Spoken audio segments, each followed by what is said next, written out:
ഇങ്ങനെ ഒരു കമ്പനി മുന്നോട്ട് പോവുകയാണെങ്കിൽ ഫിനാൻസിനെ പ്രോപ്പറായിട്ട് മാനേജ് ചെയ്തുകൊണ്ട് മുന്നോട്ട് പോകാൻ പറ്റും. സാമ്പത്തിക അച്ചടക്കം എങ്ങനെ ഉണ്ടാക്കാം? സാമ്പത്തിക അച്ചടക്കം ഇല്ലെങ്കിൽ എന്തായിരിക്കും ബിസിനസ്സിൽ സംഭവിക്കുക? ഈ 25 lakhs മൊത്തം എടുത്തുകൊണ്ട് ആ മാസം യൂസ് ചെയ്യാനും പറ്റൂല. കാരണം ഇനി അങ്ങോട്ട് എത്ര മാസം കിടക്കുന്നുണ്ട് ആ ബിസിനസ്. അപ്പൊ പിന്നെ ബാക്കി എന്ത് ചെയ്യണം? കയ്യിൽ നിന്ന് ഫണ്ടോ വേറെ ലോണോ എടുത്ത് ചെയ്താൽ എല്ലാ മാസവും ഇത് നടക്കുന്ന കേസല്ലല്ലോ.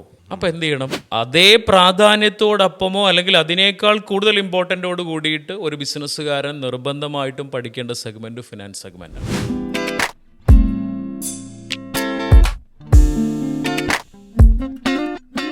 മറ്റൊരു പോഡ്കാസ്റ്റിംഗ് എപ്പിസോഡിലേക്ക് നമ്മുടെ എല്ലാ സുഹൃത്തുക്കൾക്കും സ്വാഗതം. കണ്ണാടി വെക്കണമെന്നേ, കണ്ണാടി വെക്കാനായിട്ട് ഡോക്ടർ പറഞ്ഞു. ഈ ചില സമയത്ത് മൊബൈൽ നോക്കുമ്പോൾ വായിക്കാൻ പറ്റില്ല.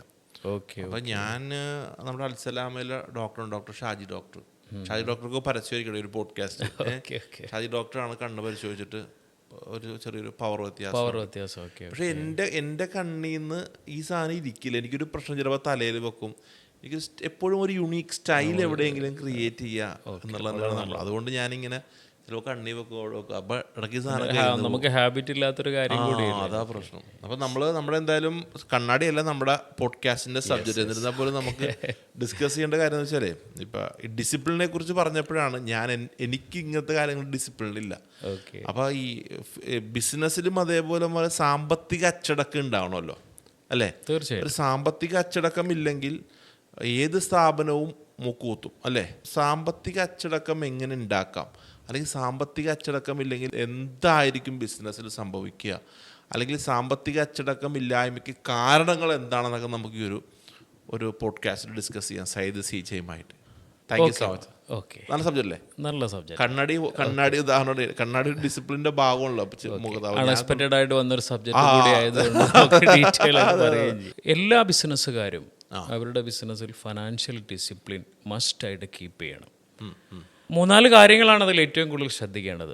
ഒന്ന്, നമ്മൾ പേഴ്സണലി ഏതൊരു ഓണ്ടർപ്രണർ ആണെങ്കിലും ഏതൊരു ബിസിനസ്സുകാരനാണെങ്കിലും ഫിനാൻഷ്യൽ ഡിസിപ്ലിൻ ഒരു ഹാബിറ്റായിട്ട് തന്നെ കൊണ്ടുപോകണം. രണ്ടാമത്, നല്ല പോലെ എക്സ്പേർട്ട് ആയിട്ടുള്ള ഒരാളെ മാത്രമേ ഒരു കമ്പനിയിൽ കൊണ്ടുപോയിട്ട് ഫിനാൻസ് നോക്കാൻ വേണ്ടിയിട്ട് ഏൽപ്പിക്കാൻ പാടുള്ളൂ. പ്രൊഫഷണൽ ആയിട്ടുള്ള എക്സ്പീരിയൻസ്ഡ് ആയിട്ടുള്ള ഒരാളെ മാത്രമേ ഏൽപ്പിക്കാൻ പാടുള്ളൂ എന്നുള്ളതാണ്. മൂന്നാമത്തെ കാര്യം, ശരിക്കും നമ്മൾ ഏറ്റവും പ്രധാനപ്പെട്ട കാര്യം, ഈ വർക്കിംഗ് ക്യാപിറ്റൽ മാനേജ്മെൻറ്റിനെ കുറിച്ച് ഒരു ബിസിനസ്സുകാരൻ പ്രോപ്പറായിട്ട് പ്ലാൻഡ് ആയിരിക്കണം. അതിനെക്കുറിച്ച് നല്ലപോലെ അവെയർ ആയിരിക്കണം. ഒരു പക്ഷേ പല പ്രൊഫഷണൽസും ഇതിനെക്കുറിച്ച് കൂടുതൽ അവെയർ അല്ല എന്നുള്ളതാണ്. പക്ഷേ ചെയ്യുന്നവരുണ്ട്, ഇല്ല എന്നല്ല. പക്ഷേ നല്ലപോലെ ചെയ്യുന്ന എത്രയോ കമ്പനികളും ബിസിനസ്സുകളും ഉണ്ട്. പക്ഷേ ഇതിനെക്കുറിച്ച് അറിയാത്ത ബിസിനസ്സുകളും ഇതിനെക്കുറിച്ച് അറിയാത്ത പ്രൊഫഷണൽസും ഒരു കമ്പനിയിൽ ഉണ്ടാകുമ്പോൾ ശരിക്കും ആ ബിസിനസ്സിലെ ഫണ്ട് ഇഷ്ടം പോലെ നഷ്ടപ്പെട്ടു പോവും. ഫണ്ട് എതിലേക്കോ ഇല്ലാതെയായി പോവും. അതുകൊണ്ട് ഇതൊരു ബിസിനസ്സിനൊരു വലിയൊരു അപകടം ഉണ്ടാക്കുന്ന ഒരു കാര്യമാണ്. ഇപ്പോൾ ഫിനാൻഷ്യൽ ഡിസിപ്ലിൻ ഉണ്ടാക്കാൻ ആഗ്രഹിക്കുന്ന ഒരു കമ്പനി നിർബന്ധമായിട്ടും അവരുടെ ബിസിനസ്സിൽ വർക്കിംഗ് ക്യാപിറ്റൽ സ്റ്റേറ്റ്മെന്റ് പ്രിപ്പയർ ചെയ്യണം. വർക്കിംഗ് ക്യാപിറ്റൽ സ്റ്റേറ്റ്മെന്റ് ഇപ്പോൾ വളരെ സിമ്പിളായിട്ട് ഞാൻ പറയാം. ഒരു ഉദാഹരണം ഇപ്പോൾ ഇവാക്ക നമുക്കൊരു കമ്പനി എക്സാമ്പിൾ ആക്കി എടുക്കുമ്പോൾ, ഇപ്പോൾ ഒരു കമ്പനിക്ക് ഓരോ മാസവും അവിടെ ഒരുപാട് ഓപ്പറേഷണൽ എക്സ്പെൻസ് കാണും. ശരി. ഓപ്പറേഷണൽ എക്സ്പെൻസ് ഉണ്ടാവും. അതുപോലെ തന്നെ ഷോർട്ട് ടേം ലയബിലിറ്റീസും ഉണ്ടാവും. വളരെ ഷോർട്ട് പീരീഡിൽ കൊടുത്തു വിട്ടേണ്ട അല്ലെങ്കിൽ ആ മാസം തന്നെ കൊടുത്തു വിട്ടേണ്ട കുറേ ലയബിലിറ്റീസ് ഉണ്ടാവാം. ബാങ്കിൽ നിന്നെടുത്ത ലോൺസ് ഉണ്ടാവാം. അതുപോലെ തന്നെ ബാങ്ക് ഓടി പോലത്തെ മറ്റെന്തെങ്കിലും ലോണുകൾ ഉണ്ടാവാം. ഷോർട്ട് ടേം ആയിട്ട് നമ്മൾ മീറ്റ് ചെയ്യേണ്ട കുറേ ലയബിലിറ്റീസ് ഉണ്ടാവാം.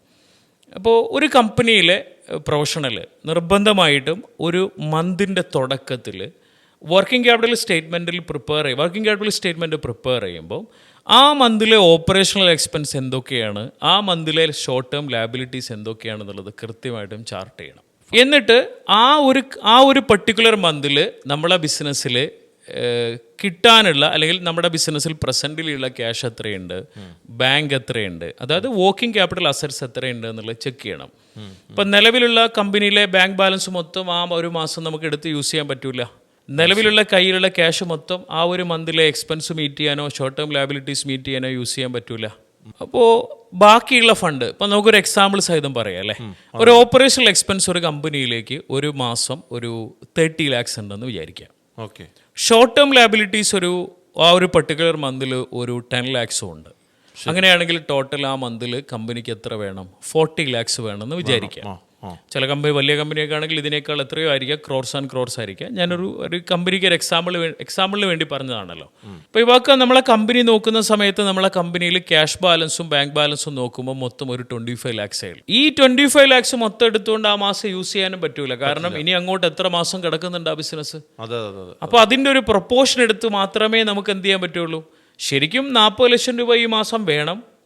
പിന്നെ നമ്മളെ കയ്യിൽ ക്യാഷോ ബാങ്കോ ആയിട്ട് ആകെ 25 lakhs ഉള്ളൂ. അപ്പോൾ അത് തന്നെ നമുക്ക് മൊത്തം എടുത്ത് യൂസ് ചെയ്ത് കഴിഞ്ഞാൽ നെക്സ്റ്റ് മന്തിൽ നമുക്ക് വീണ്ടും ഇതേ ആവശ്യം വരികയാണ്. അപ്പോൾ പിന്നെ നമുക്ക് അതിൽ നിന്നൊരു പ്രൊപ്പോർഷൻ എടുക്കാൻ പറ്റുള്ളൂ. അപ്പോൾ പിന്നെ ബാക്കി എന്ത് ചെയ്യണം? ബാക്കി നമ്മളെ ബിസിനസ്സിലെ സ്റ്റോക്ക് എടുത്ത് നമ്മൾ സെല് ചെയ്യണം.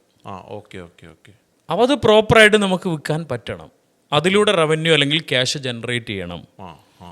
അപ്പോൾ പല കമ്പനികളും ഇത്തരത്തിലുള്ള ഷോർട്ടേജ് വരുമ്പോൾ ചിലപ്പോൾ ഓണർ ആയിരിക്കും എന്ത് ചെയ്യുക, അവരുടെ ഫണ്ട് റിക്വയർമെൻറ്റിന് വേണ്ടി കയ്യിൽ നിന്ന് ക്യാഷ് എടുക്കുക, അല്ലെങ്കിൽ ഷോർട്ട് ടേം ആയിട്ട് എന്തെങ്കിലും ലോണൊക്കെ എടുക്കും. പക്ഷേ ഇതൊരിക്കലും ഒരു കമ്പനി ഓപ്പറേഷണൽ എക്സ്പെൻസ് മീറ്റ് ചെയ്യാനോ ഷോർട്ട് ടേം ലയബിലിറ്റീസ് ചെയ്യാനോ മീറ്റ് ചെയ്യാനോ എന്ത് ചെയ്യരുത്. കയ്യിൽ നിന്ന് ഫണ്ടോ വേറെ ലോണോ എടുത്ത് ചെയ്താൽ എല്ലാ മാസവും ഇത് നടക്കുന്ന കേസല്ലല്ലോ. അപ്പോൾ എന്ത് ചെയ്യണം? ആ ബിസിനസ്സിൻ്റെ റവന്യൂ ജനറേറ്റ് ചെയ്യാനുള്ള സെയിൽസ് കൂട്ടാനുള്ള സ്റ്റെപ്സ് കൃത്യമായിട്ടും ആ ബിസിനസ് ചെയ്യണം. ശരിക്കും പറഞ്ഞാൽ പല കമ്പനികളും പല ബിസിനസ് സ്ഥാപനങ്ങളും കൃത്യമായി മനസ്സിലാക്കേണ്ട 2 കാര്യങ്ങൾ. ഒന്ന്, ഫൈനാൻസ് ഡിപ്പാർട്ട്മെന്റ് പ്രോപ്പർ അല്ലെങ്കിൽ ആ ബിസിനസ് ഹ്യൂജ് ഇഷ്യൂസിലേക്ക് പോകും. അപ്പോൾ ഒരു കോയിൻ്റെ 2 വശം എന്ന് പറഞ്ഞതുപോലെ ഒരു കമ്പനിയുടെ ഫിനാൻസ് ഡിപ്പാർട്ട്മെന്റും സെയിൽസ് ഡിപ്പാർട്ട്മെന്റും ഏറെ പ്രധാനമാണ്. പല ഓൺട്രപ്രണേഴ്സും സെയിൽസിലേക്ക് മാത്രം ഫോക്കസ് ചെയ്യും, റവന്യൂ ഇൻക്രീസ് ചെയ്യാൻ വേണ്ടിയിട്ട്. കാരണം ഫണ്ട് കൂടുതൽ കിട്ടാൻ വേണ്ടി സെയിൽ കൂട്ടാനും മാർക്കറ്റിങ്ങിന് വേണ്ടിയിട്ടായിരിക്കും കൂടുതൽ അവർ ടൈം സ്പെൻഡ് ചെയ്യുക. അതേ പ്രാധാന്യത്തോടൊപ്പമോ അല്ലെങ്കിൽ അതിനേക്കാൾ കൂടുതൽ ഇമ്പോർട്ടൻ്റോട് കൂടിയിട്ട് ഒരു ബിസിനസ്സുകാരൻ നിർബന്ധമായിട്ടും പഠിക്കേണ്ട സെഗ്മെൻറ്റ് ഫിനാൻസ് സെഗ്മെൻറ്റാണ്. ശരിക്കും എൻ്റെ ഒക്കെ ഒരു ഒപ്പീനിയൻ പ്രകാരം ഒരു ബിസിനസ്സുകാരൻ ഏറ്റവും ആദ്യം അയാളെ ബിസിനസ്സിൽ അപ്പോയിൻറ്റ് ചെയ്യേണ്ടത് ഒരു ഫിനാൻസ് എക്സ്പേർട്ടിനെയാണ്, ഒരു നല്ല ഫിനാൻസ് മാനേജറെ അല്ലെങ്കിൽ നല്ലൊരു അക്കൗണ്ട്സ് മാനേജറെയാണ് ഒരു കമ്പനിയിൽ അയാൾ നോക്കുക എന്നതിനേക്കാളൊക്കെ ഉപരിയായിട്ട് ഇയാൾ ഇതിനെക്കുറിച്ച് കൃത്യമായിട്ടും അവെയർ ആയിട്ട് വേണം വിഭാഗം മുന്നോട്ട് പോകാൻ. ഇപ്പം സാധാരണ കേസിൽ ഇപ്പം നമ്മളൊക്കെ പല ബിസിനസ്സുകാരോട് പരിചയപ്പെടുമ്പോൾ അതിൻ്റെ അക്കൗണ്ടിങ് എല്ലാം അയാളുടെ തലയിൽ കൂടെയായിരിക്കും ഓടിക്കൊണ്ടിരിക്കും. തീർച്ചയായിട്ടും അല്ലേ. ചെറിയ സ്മോൾ ആൻഡ് മീഡിയം ബിസിനസ് സ്ഥാപനങ്ങൾ അനുഭവിക്കുന്ന ഏറ്റവും വലിയ പ്രശ്നം ഇതാണ്. നല്ല എക്സ്പേർട്ട് ആയിട്ടുള്ള ഒരു ഫിനാൻസ് മാനേജറോ അക്കൗണ്ട്സ് മാനേജറോ ഇല്ലാത്തൊരു ബിസിനസ് ആണെങ്കിൽ ഞാൻ ഈ പറയുന്ന സാധനങ്ങളൊന്നും അവിടെ ഉണ്ടാവില്ല.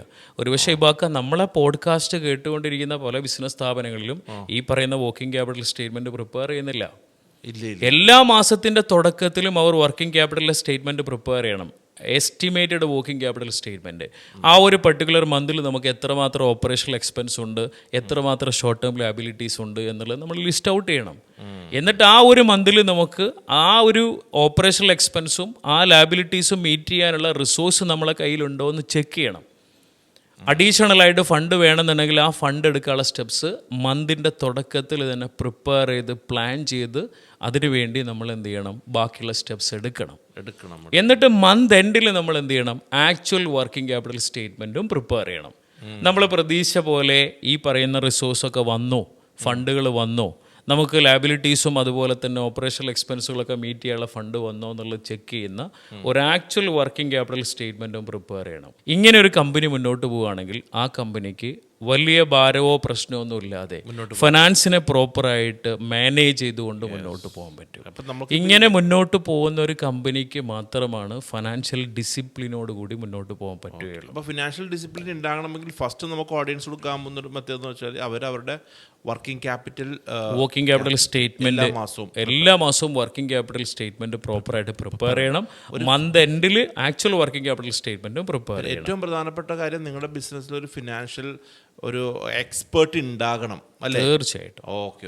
അതായത് കാര്യങ്ങൾ നല്ലപോലെ ഇതൊക്കെ ചെയ്യാൻ പറ്റുന്ന എക്സ്പേർട്ട് ആയിരിക്കണം. ഒരു റിയാലിറ്റി ഞാൻ ഇവാക്കിനോട് പറയുകയാണെങ്കിൽ ഇപ്പോൾ BCom BBA MCom MBA ഒക്കെ കഴിഞ്ഞ ഒരാൾക്ക് പോലും ഇതൊരു പ്രാക്ടിക്കൽ എക്സ്പീരിയൻസ് ഇല്ലാത്തിടത്തോളം കാലം ഇതൊരു പക്ഷേ നന്നായിട്ട് ചെയ്യാൻ പറ്റണമെന്നില്ല. അതുകൊണ്ട് ഏതൊരു ബിസിനസ്സുകാരനും ഒരു നല്ലൊരു എക്സ്പേർട്ടിനെ അവരുടെ കമ്പനിയിൽ അപ്പോയിൻറ്റ് ചെയ്യുമ്പോൾ ഒന്നെങ്കിൽ 2-3 വർഷം എക്സ്പീരിയൻസ് ഉള്ള ഒരു പ്രൊഫഷണൽസിനെ മാത്രമേ ഫിനാൻസ് നോക്കാൻ വേണ്ടിയിട്ട് അപ്പോയിൻറ്റ് ചെയ്യാവൂ. അല്ലെങ്കിൽ നല്ല എക്സ്ക്ലൂസീവ് പ്രാക്ടിക്കൽ ട്രെയിനിങ് എടുത്ത ഒരാളെ മാത്രമേ ഈ സെഗ്മെന്റ് നോക്കാൻ വേണ്ടിയിട്ട് മാനേജ് ചെയ്യാൻ വേണ്ടിയിട്ട് ഏൽപ്പിക്കാവൂ. അങ്ങനെ മുന്നോട്ട് പോയാൽ ലോങ് ലാസ്റ്റിങ്ങിൽ ബിസിനസ് നല്ലപോലെ മുന്നോട്ട് പോവുകയും നല്ല ക്യാഷ് ഫ്ലോയും നല്ല പ്രോഫിറ്റും ഉണ്ടാക്കിയിട്ട് ഒരു സക്സസ്ഫുൾ ബിസിനസ് ആയിട്ട് അയാൾക്ക് മുന്നോട്ട് പോകാൻ പറ്റുകയും പറ്റും. അപ്പോൾ എന്തായാലും നമ്മുടെ പോഡ്കാസ്റ്റ് കാണുന്ന ആളുകൾ, കേൾക്കുന്ന ആളുകൾ ഇങ്ങനെയാണോ നിങ്ങളുടെ ബിസിനസ്സിലൊരു ഇതേപോലെ സൈദ് പറഞ്ഞ പോലെ ഒരു ഫിനാൻഷ്യൽ എക്സ്പെർട്ട് ആയിട്ടുള്ള ആളുണ്ടോ, എല്ലാ മാസവും നിങ്ങൾ വർക്കിംഗ് ക്യാപിറ്റൽ മാനേജ്മെന്റ് ചെയ്യുന്നുണ്ടോ എന്നുള്ള കാര്യങ്ങളൊക്കെ ഒന്ന് അനലൈസ് ചെയ്യട്ടെ, അല്ലെങ്കിൽ പണിപ്പാളും. അപ്പോൾ എന്തായാലും ഓൾ ദി ബെസ്റ്റ് കേട്ടോ, എല്ലാവിധ ആശംസകളും. Thank you. വീണ്ടും കാണാം. ഓക്കെ.